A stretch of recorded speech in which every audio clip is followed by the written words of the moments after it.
DFI viva! Viva! DFI viva! Viva! DFI viva! Viva! Viva! One love!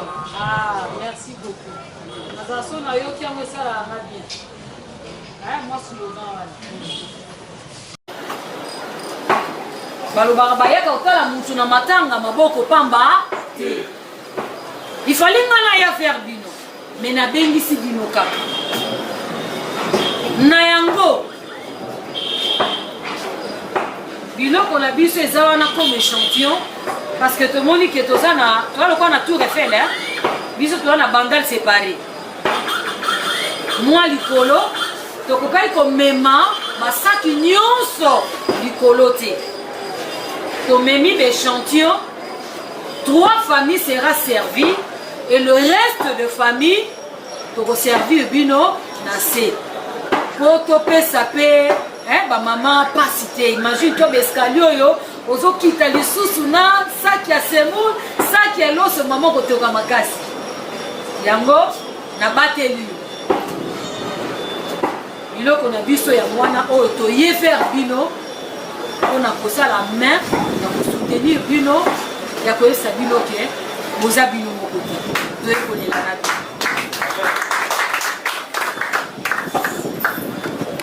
Voilà, encore une fois, je vous prie pour applaudir. Merci à notre coordinatrice nationale. Elle s'appelle Madame Kiki Napou Louise. Là, on avait pour les gamins.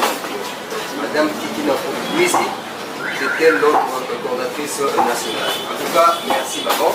Maintenant, nous allons passer la parole à notre chargée des affaires sociales. Elle s'appelle Madame Nadine Akoujama Maloba pour quelques dizaines de minutes et après, on va enchaîner notre programme. Merci, maman Nadine. DFI viva! Viva! DFI viva! Viva! DFI viva! Viva! Viva! One love! Merci vraiment. Je crois que maman coordinatrice a lobby déjà Nyos. Comment ça, c'est une quête bien faite. Aborder vraiment dans le sens Nyos surtout autre écologie. Mais moi, je m'en vais juste pour remercier Bisso Nyos. Remerciement l'anglais, surtout dans ma famille au Bandi. Parfois, moi, les gens apportent vers par. C'est pas toujours facile pour na Congo to pesa des images moko ya mabe ya ba fondation. Mais va permettre de pas pour la porte na bango to kota to lo ba pe ba yoka biso. Et surtout merci ndenge bonjini biso. Maman présenter au tozali. Et c'est un langage pour la souris au bozui lelo et sous kaka lelo te. Langeza lisusu na bandeko na biso ya DFI. Fondation na biso tozate na organisme moko yaka kotia biso loboko zo pesa biso non. C'est juste entre nous la famille. Tozui likambo yo tozango na mutema ke to ko lia biso moko te. Il faut totalaka ba oyo baza mopanzi na biso. Voilà pourquoi na auto lancer qui donnons l'air du sourire. To lobaki ndenge biso tozo seka ekoza malamu pe bandeko na biso basala nini baseka. Ko seka biso tozo seka suka kapa na biso teza ba mususu bazo seka te koza malamu te. Yo zo lia muninga zo lia te biloko la même au risque comme munene te. Donc pour oza na bonne santé, il faut que même autour de toi tu peux bazala pas bien que yo mais bazala quand même fait dans moi niveau moko normal. Voilà pourquoi vraiment adresse c'était juste un message de remerciement de part et d'autre pour les familles qui ont accepté de nous accueillir et aussi pour les mamans, les hommes et les femmes utiles au bandima qui pour s'associer à tout le monde pour que événement les leus vraiment une réussite. Encore une fois de plus, merci. Merci Madame Nadine, une femme très utile. Maintenant là, nous allons passer la parole à Madame Lolongo Njouzi. Elle va prendre la parole. Comme je l'ai dit au début, elle ne parle pas au nom de toutes les familles, non. Elle va juste nous donner cette expérience, comment elles ont vécu ça et comment elles ont su surmonter cette épreuve. Sans plus tarder, maman, nous sommes à vous la parole. Je remercie la Fondation doit venir vers nous. Parce qu'il y a de ceux-là aussi qui ont promis mais qui n'ont jamais passé. Plus pour la fondation d'abord, je remercie d'abord la fondation parce qu'il y a tant de fondations dans la ville de Kinshasa. Mais il y a de ceux-là, mais vous êtes venus vers nous. En tout cas, grand merci Madame la coordinatrice. Cette tragédie n'était pas facile à surmonter. Prévenez que vous remarquez que mes yeux sont un peu rougis. L'histoire n'était pas facile à avaler. C'était vraiment plus que de la chimie. Vous avez parlé avec votre nièce presque vers minuit le mardi et le mercredi à 6h, on vient vous chercher. Maman les Kazawa, qui nous hôtel à non, c'était dur, c'était trop dur même. C'était une nièce très courageuse qui faisait l'ISTEM Kinshasa dans la faculté du Magérie, qui se levait presque à 4h tous les jours pour aller vendre. Et à 8h, 9h, 8h pile, elle est déjà à la maison pour se préparer pour aller dans ses activités académiques. Et ce mardi-là, c'était même le lundi qu'elle avait fini son stage vers Saint-Joseph. C'est cette année qu'elle allait finir. Avec des grandes ambitions, avec des grands projets comme une femme utile. Non, c'était vraiment difficile, c'était pas facile. On a vécu cette histoire en famille et ça bouleversait toute la famille. Toute la famille. Le mois de juillet allait être son mariage, je vous annonce déjà. Et c'était pas facile pour son fiancé derrière. Et je vous dirais que non, il y a un truc que j'avais découvert aussi, elle prenait en charge aussi ses amis. Il y a un ami qui a pleuré, qui m'a fait pleurer aussi plus que toute la famille, à qui il supportait même ses études. Elle dit que non, toi tu es parti, moi je vais arrêter d'étudier. Vous voyez un peu une femme qui était utile vraiment dans la société. Et elle est partie du coup. Quand nous avons su cette tragédie, je suis montée parce que nous sommes à quelques mètres du lieu où le drame s'est passé.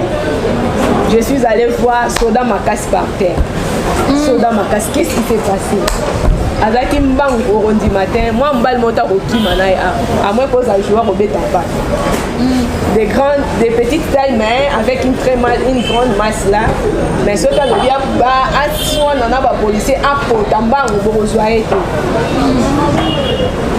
le mardi à 22h, on était là, on parlait, on riait en famille parce que le mariage de sa sœur le mariage civil allait être le 12 février, avant même le jour qu'elle sera enterrée. On riait à propos de ce mariage parce qu'il y avait des préparatifs encore à faire.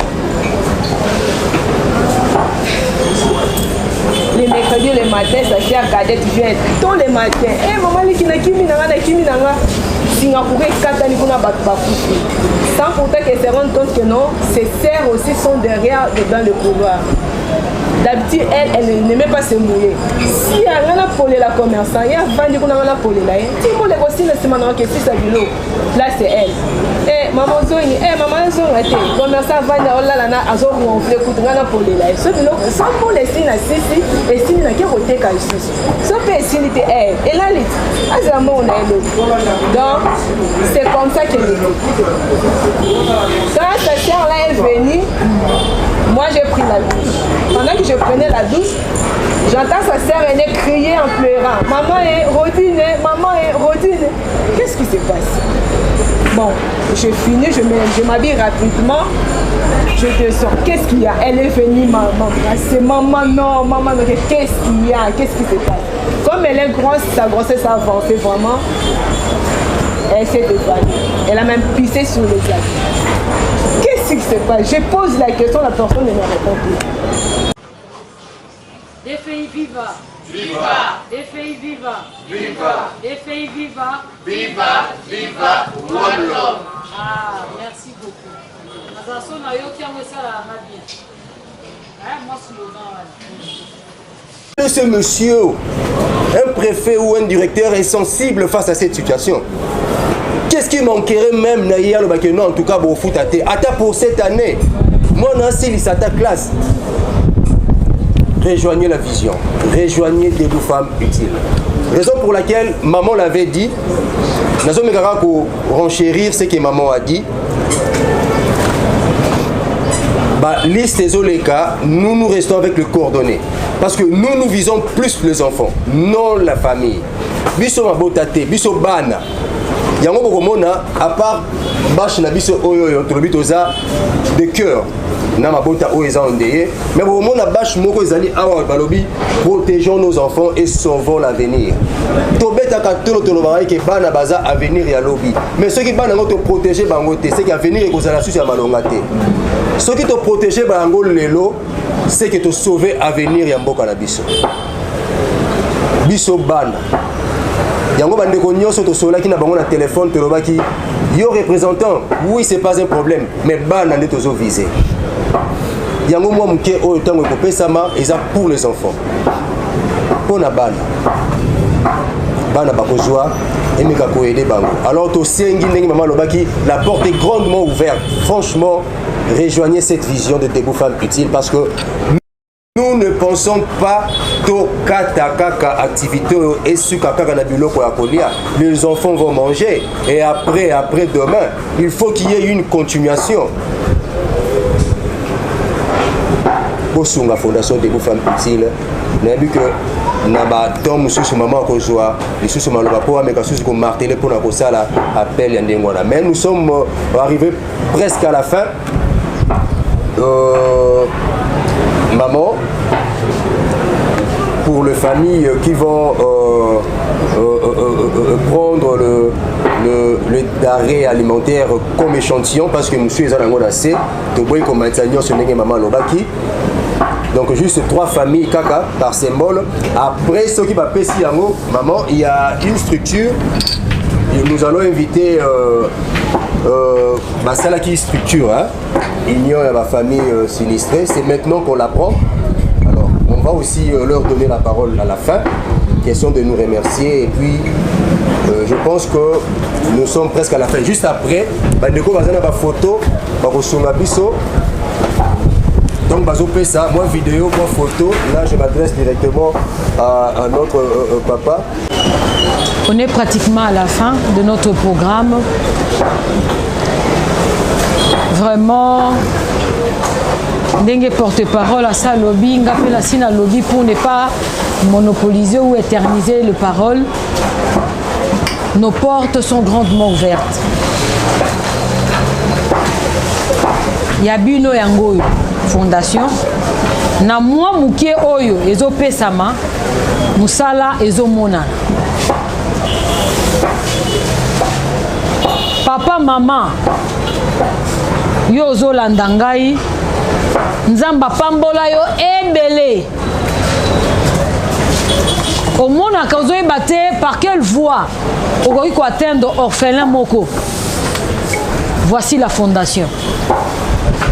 Nalobara toujours la fondation Debout Femmes Utiles est un instrument de Dieu entre nos mains pour atteindre plusieurs. Pour changer de vie de plusieurs. Balobaka musapi moko et sokola kelongité. Mais ce qui to sangani, yo yena moi 10, ngapena yena moi 10, tu n'as pas yena moi 20. Ensemble, toko résoudre situation ya Chancel Vie. Chancel Vie a koyi ko futa Minerval. Chancel Vie ba ko bengana bango na ndakute. Parce que ce que tu n'y es, maman, il combien? $30. Est-ce que pour $30, ces enfants doivent se retrouver à la rue? Est-ce que pour $30, ces enfants doivent vraiment dormir sous une belle étoile? Non. Étant que des parents que nous sommes. Donc, maman, n'est-ce pas motema na yo onzamba kela yo oya bo mama oya bo papa oya bo moto esala nzambo yo to sambela ka tomona ka ete mais azoloba nazalaki na pasi o tungaki ngai te nazalaki nazangaki elamba olatisaki ngai te nazalaki na prison otalaki ngai te alobi bokotuna tomonaki yo wapi oyo tosalelaki yo te alobi chaque fois osalaki yango na moninga na yo te donc na nzambe mpe osalelaki ye te donc kolobake moninga nzambe atie pembeni na yo situation ozomona keza passe tu peux résoudre maman yaka eza kaka oza na bamillion te pour rejoindre des fondations eza na bato oyo mwa $10 mais na $10 wana ekotaki na saki ya semoule na mwa $20 ekotaki na saki ya loso omoni te kosungi mutu yango wana tolobi baporte eza polele telema mama kolala lisusu pongi te kozela gouvernement te yo leki gouvernement po oyo ozosala ezomonana na miso mibetela maboko na yango nazobenga libota baorphelin na nga baza api ya chancel vie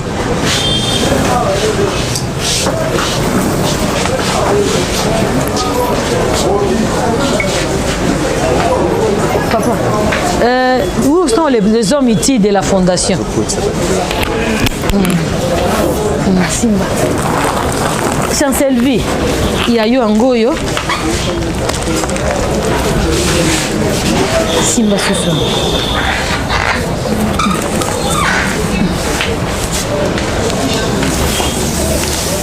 c'est ça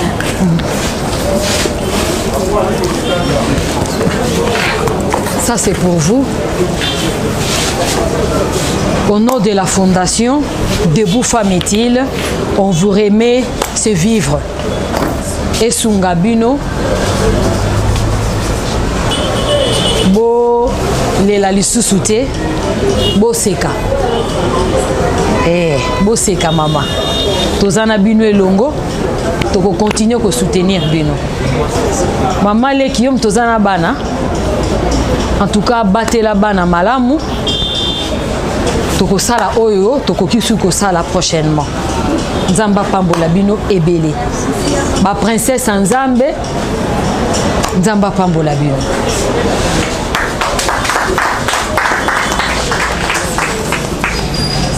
maman docteur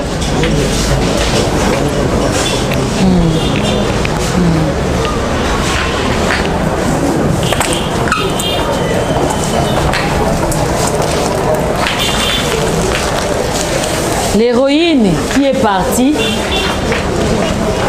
oh babengaka vie na ye ezokontinue koloba c'est parce qu'elle était une héroïne vie na ye ezokoba koloba donc au nom de la fondation on vous remet ce vivre nous sommes de cœur avec vous et que et si comme makole les alaki moi koseke kota merci beaucoup.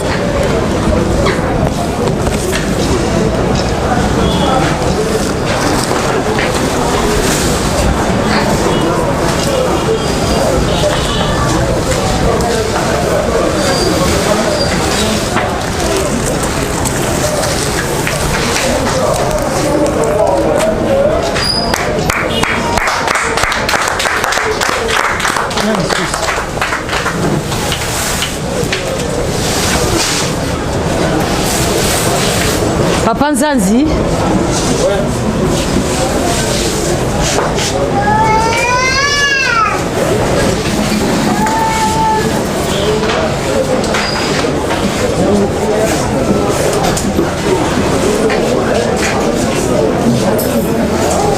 Papa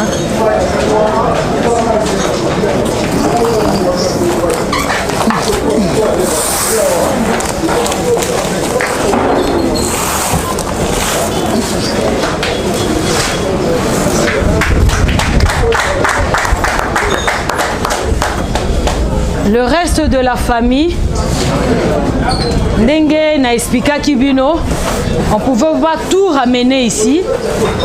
Il y a tout vers le bas. Dans le temps où Toko Kita, Tokei Nabino, comme ça on vous remet. To facilité, to la ba maman, bazana bana, ko matisanyo sona bescalier ko kitisa, eza moi pas mingi. Donc tant que to kita wa, to servir bino. Vraiment merci beaucoup. Et nous sommes pratiquement arrivés à la fin. Protocole à Koleka. Moi, Kokabola Kolia.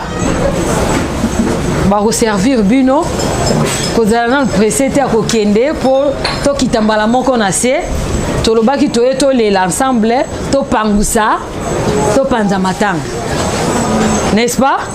Et moi et le kakoli ezali to kabola ensemble dans la famille parce que nous sommes déjà un avec vous. Merci beaucoup.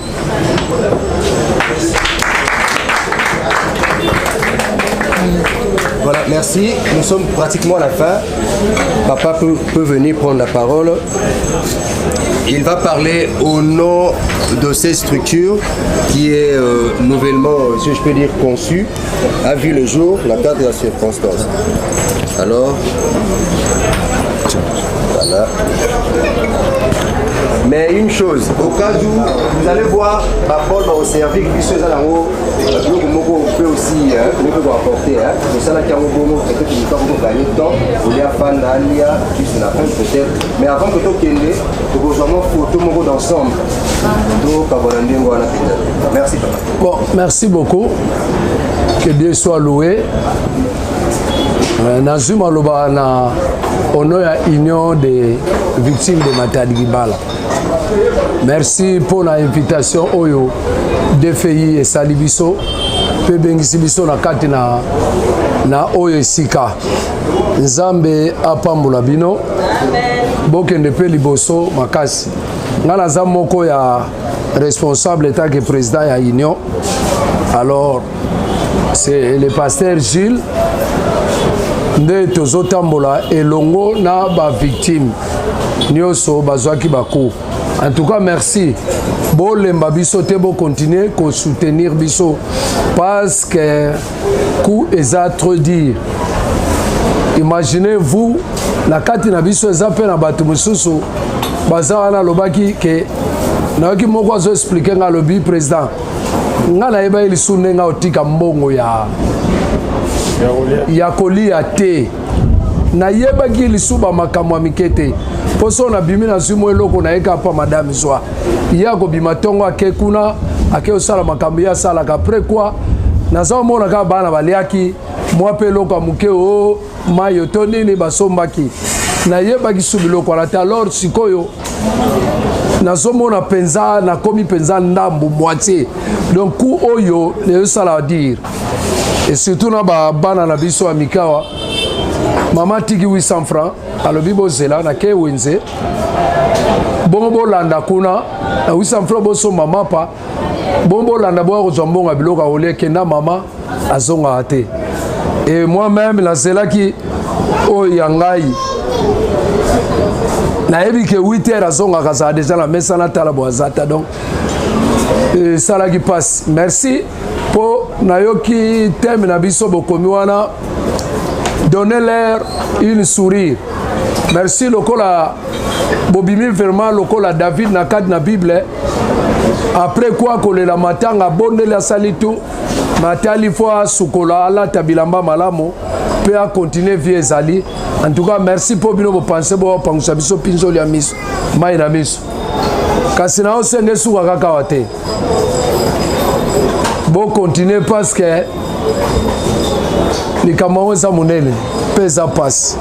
Alors tango coordonnatrice a oloba na yo kike to réintégrer groupe alors to sepeli mingi mais to kolinga to yeba structure evandi penza nde nini moi ba règlement ezande ni so bopesi biso na kati na union toyeba bongo tanga pe toyeba bongo panza po ete toyeba koréintégrer en tout cas DFI.